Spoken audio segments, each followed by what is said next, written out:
I welcome you to Chimoko Investments, Chimoko Farm. I'm Christine Ngoma. Since 2009, when we moved to the farm, we had started farming what is called remote. Production was happening here in the poultry section, we're in town, but things were not working out as we wanted. So we were forced to move to the farm, and when we came to base, we went into open field production, growing different types of vegetables. Then when we came here, we came to the base. The vegetable is literally whatever field anyone is in, there's a time that they get to sit down. So then you come to realize that this is actually a very important aspect of life. Farming is the base. It's a very important aspect of life. When I got to realize that, I just said production has to be there continuously. And we picked it from there. Those with the statistics, we have so much land that is unutilized. Here and there, you're talking about shortages. We are not supposed to be experiencing these shortages.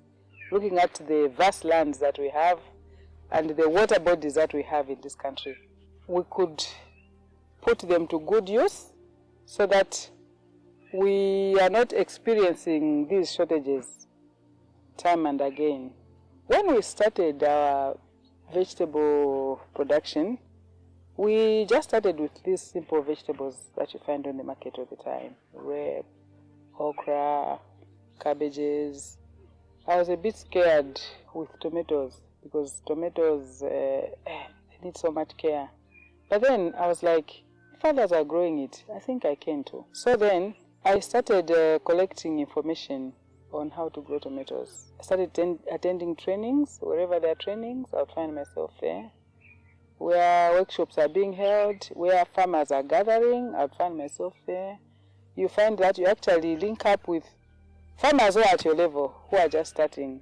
So common questions are being asked, where you are relating with, and you find those that have been there before, who are freely sharing their information.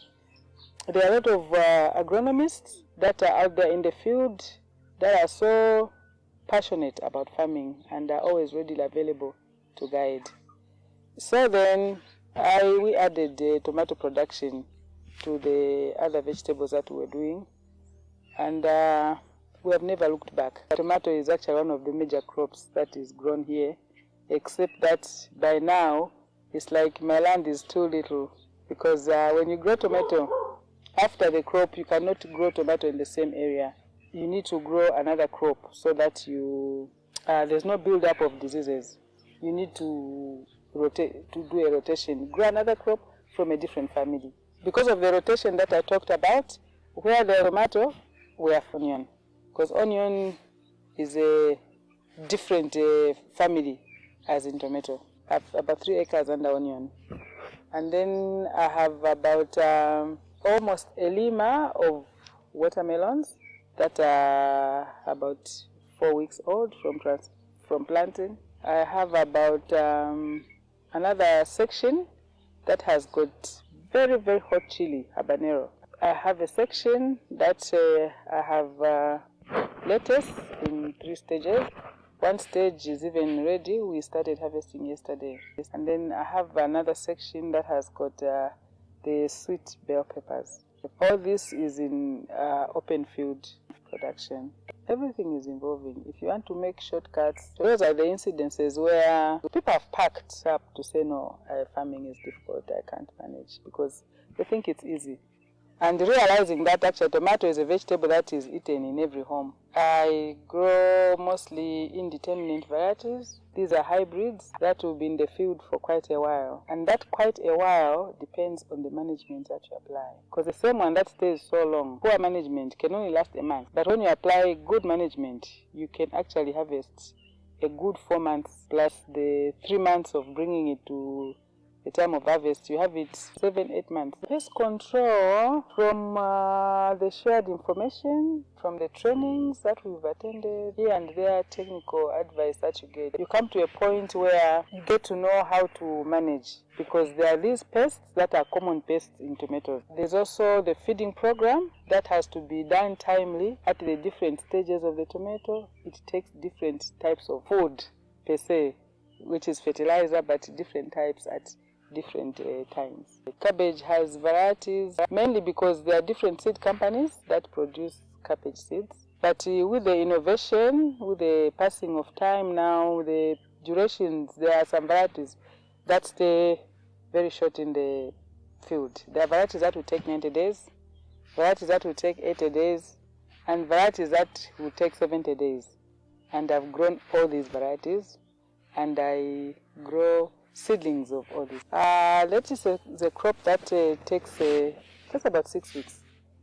And the lettuce I grow here is organically grown in that organic fertilization.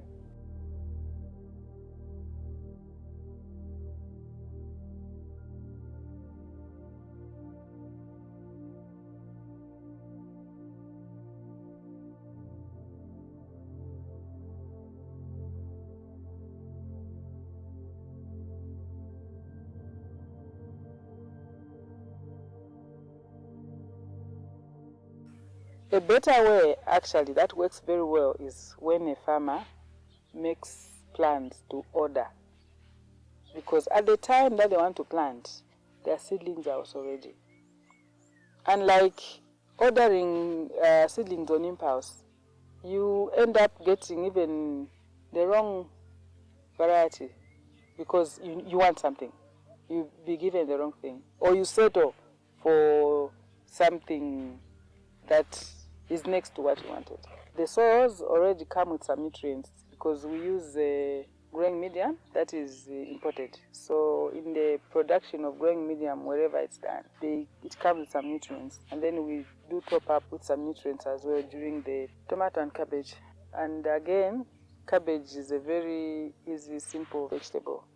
Seedlings are the best because you are assured of getting something from each plant that you're going to grow. You can plant the seeds. If you go for the seeds which you are going to plant in the soil, some might not even germinate, or they will germinate, but they will germinate so close to each other where the roots will be intertwining.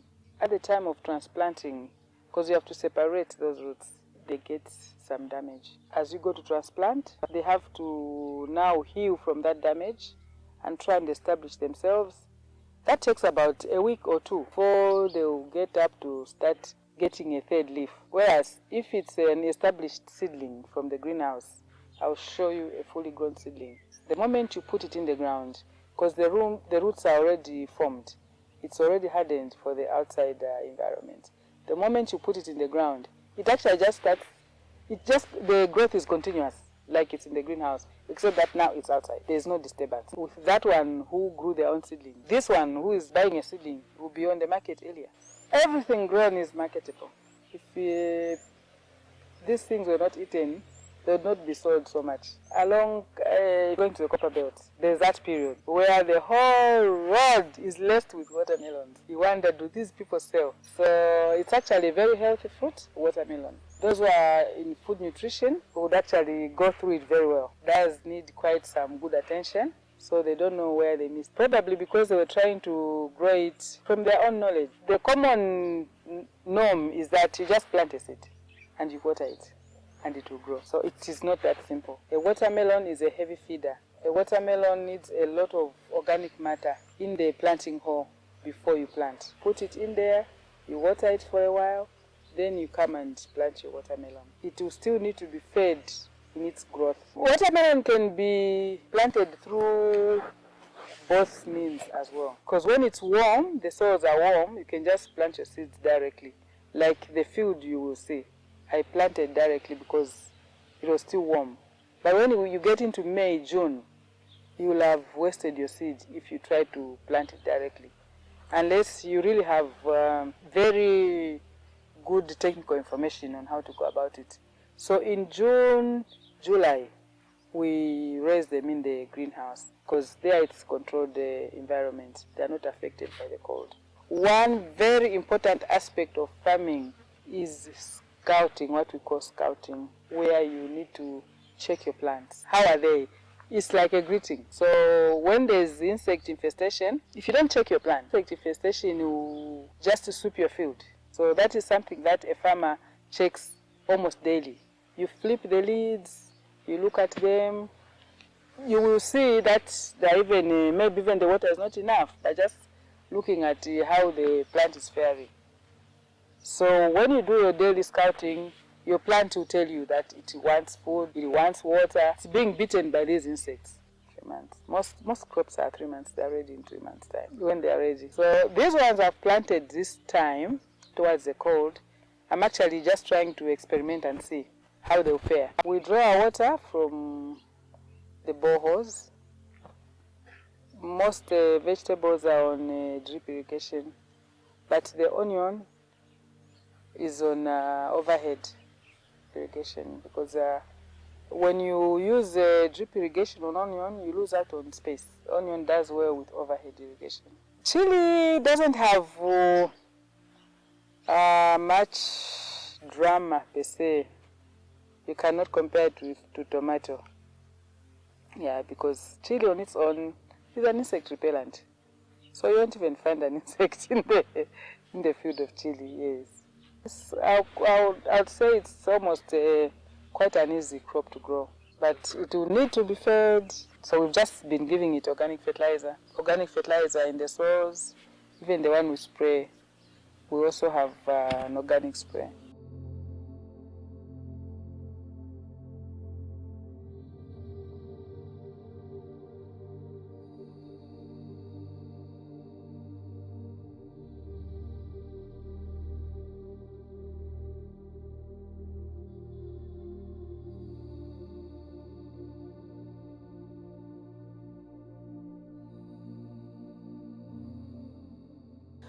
Both areas have their challenges. The seeds that we plant, even there, it's not all the seeds that will grow. Some seeds won't grow, but you'll have paid for that seed. You'll have paid for the growing medium in which it is grown. Those are some of the things that are beyond you. There's nothing that you can do if the seed doesn't grow. The field also has their own challenges. Like a tomato, there's a period when you can sell a box at 200 kwacha, and a period when a box is 30 kwacha. There's a period like in the hot season where you are fighting pests. The heat brings a lot of pests with it. Those are a lot of challenges that farmers face. But for the consumers, all they know is buying vegetables and wanting to lower the cost, the price as much as possible. Just any corn, they don't know what it takes. But the satisfaction of a farm, actually, I know, right, is about production. When you produce, it goes to the market, you know that going to eat. People are finding work in your production because I have those here that are actually growing it. Those who go to sell, that is also work for them. They are selling a product that somebody is going to eat.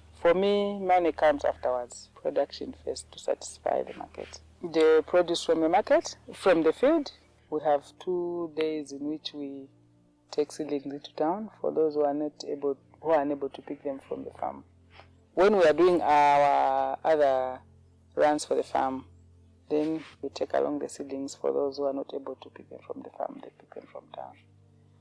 Our produce from the field always goes to the open market in town, or a few places where we have some orders where we deliver, or there's a period where certain produce is scarce, because even when we take the open market, there are those who sell, we don't sell.